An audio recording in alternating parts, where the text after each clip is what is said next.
Hello, Shalom Aleichem. Today we have a learning from Harav Yosef, Chaim, Sonnenfeld, Zatzal on the Torah. Let's take a look at what he says right now.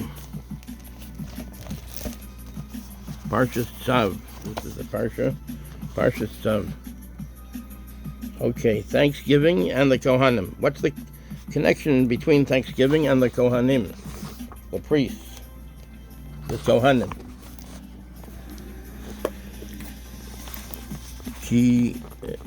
Okay, here. Im al toda yakrivenu v'hikriv al zevach hatoda. If he offers it for Thanksgiving, he shall offer with the Thanksgiving sacrifice. 7:12. So this is talking about the Thanksgiving sacrifice. When one is thankful to Hashem, one gives a sacrifice. So if he offers it for Thanksgiving, he shall offer with the Thanksgiving sacrifice. In the previous Parsha, Vayikra, all the basic information about the various sacrifices were told to Moses for him to relay to the children of Israel. 1, 2, we can look it up.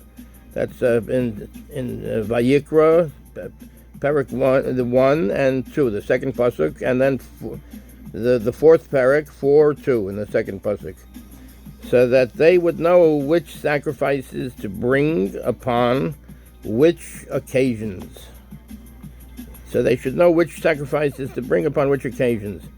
In our Parsha, Tzav, the Torah supplies further details about these various sacrifices addressed to the Kohanim, Aaron and his sons. In 6:2, that's the sixth parak, the second pasuk, and 6:18, the sixth parak, on the 18th parak. It's from 6:2 to 6:18, from the second pasuk to the 18th pasuk. So anyway, they're addressed to the Kohanim, who had to know how to administer and execute these sacrifices. The question thus arises: why was the Thanksgiving offering of all the sacrifices totally omitted from Vayikra?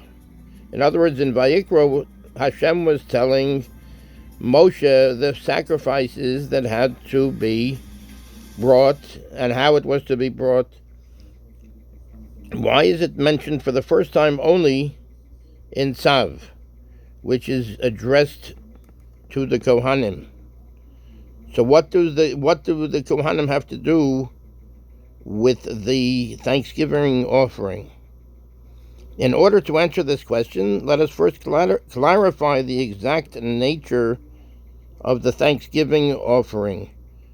Rashi writes that this sacrifice was brought by an individual in recognition of a miraculous deliverance from harm, such as those who travel at sea. It's very dangerous. So when one comes home from sea, we thank Hashem that we're. One moment. Traverse the desert. The same thing as traverse the desert. Are released from incarceration. Okay, Rashi writes that this sacrifice was brought by an individual, the Karban Toda, the Thanksgiving offering, in recognition of a miraculous deliverance from harm, such as those who travel at sea, traverse the desert, are released from incarceration. Somebody gets out of jail, or recover from illness. One recovers from an illness. One was sick, unfortunately, and then one got better. So we thank Hashem for all of these things. The 4 types of salvation mentioned in Tehillim 107, of which it is written, they proclaim thanksgiving to Hashem for his kindness. So that can be looked up in Tehillim 107. These are the occasions in one's life when a person comes to recognize God's hand in the events of the world, as manifested in his provision of guidance and protection from harm, which one perceives as miraculous.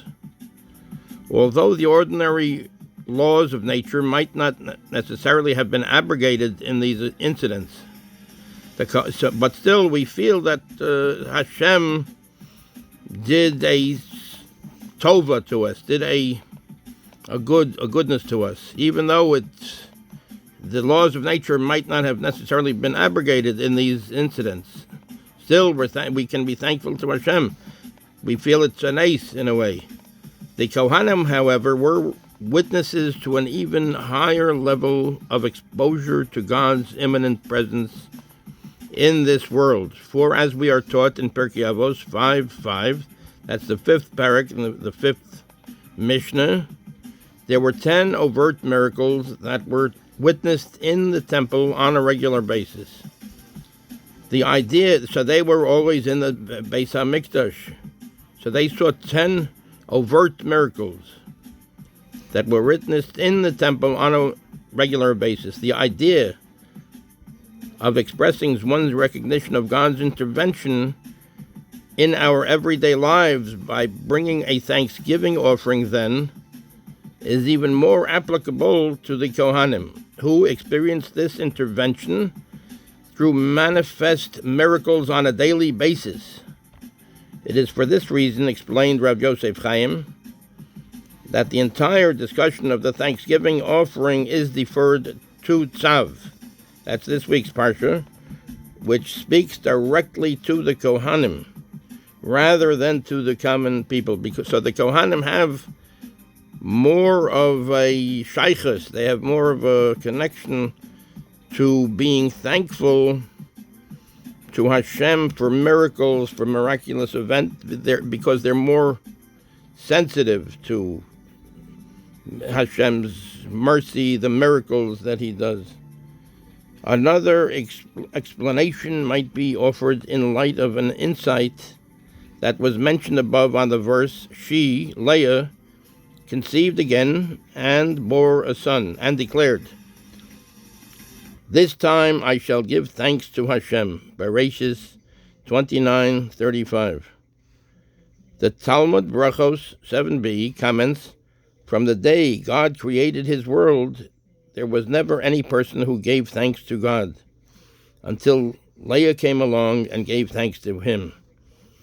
It was noted above in a comment on this verse, Parshas 29:35, that the Talmud's assertion appears to be somewhat puzzling. The Gemara relates elsewhere that Adam was the author of Psalm 139, which includes praises of God. Furthermore, Noah expressed his thanks to God in the form of sacrifices after being spared from the flood. Parshas 8:20. So in other words, Adam, who wrote Psalm 139, included praises of Hashem, thanked Hashem, and Noah also expressed his thanks to God in the form of sacrifices after being spared from the flood. Parshas 8:20. As we write above, Rav Yosef Chaim cited the explanation of his Rebbe, the Tzav Sofer, that indeed people did express their gratitude to God before Leah. However, these expressions of thanksgiving were offered as a result of a miraculous salvation. There were actual miracles that occurred. Leah, on the other hand, was the first person to ever thank God for a purely natural event, such as childbirth. Here, this is the Rabbi Moshe Sofer. He was the Chassam Sofer. Rabbi Moshe Sofer.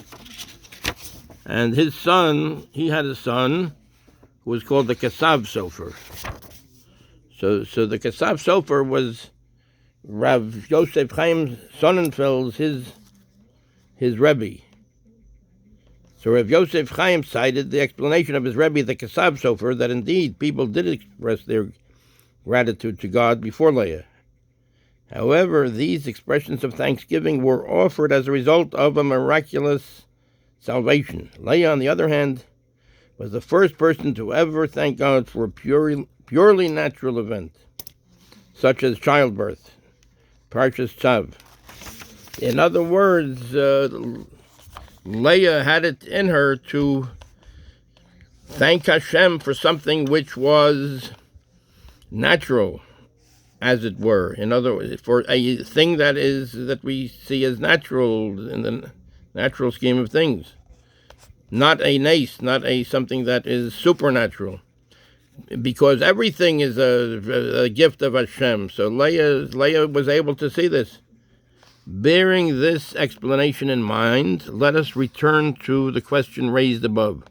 Why is the entire discussion of the Thanksgiving offering addressed specifically to the Kohanim rather than to the public at large? The answer may be that the Kohanim, owing to their constant devotion to the service of God and Torah study, and their relative abstention from the more materialistic pursuits of life, were more spiritually sensitive and attuned to perceiving, as Leah did, the divine guidance and providence that lies in the everyday events of life. It is thus they who would be the most likely to express feelings of thanksgiving to God. So therefore, the Thanksgiving offering Hashem gave to it mentions it to the Kohanim. Why is it mentioned for the first time only in Tzav, which is addressed to the Kohanim? Because the Kohanim were very involved with serving Hashem, and that was what they did. They were in the Beis Hamikdash. In the Beis Hamikdash, they were able to see. It says in Pirkei Avos, there were 10 overt miracles that were witnessed in the temple on a regular basis. In the Beis Hamikdash, they saw the miracles of Hashem at all time. So they saw that everything is a miracle. So that's why the thank offering is addressed to the Kohanim, because they are Thanksgiving, and the Kohanim, they are very sensitive to spiritual things and to the nisim that Hashem does for us. So that's why it's according to Rav Yosef Chaim Sonnenfeld on the Parsha, he answers this for us. This here is Rabbi Yosef Chaim Sonnenfeld on the Parsha of the Torah, and that's put out by Art Scroll, Masorah. Okay, thank you very much. Guten Shabbos. And here is Rav Moshe Sofer. He was the father of, he was the Chassam Sofer, and he was the father of the Kesav Sofer. Yashikayach.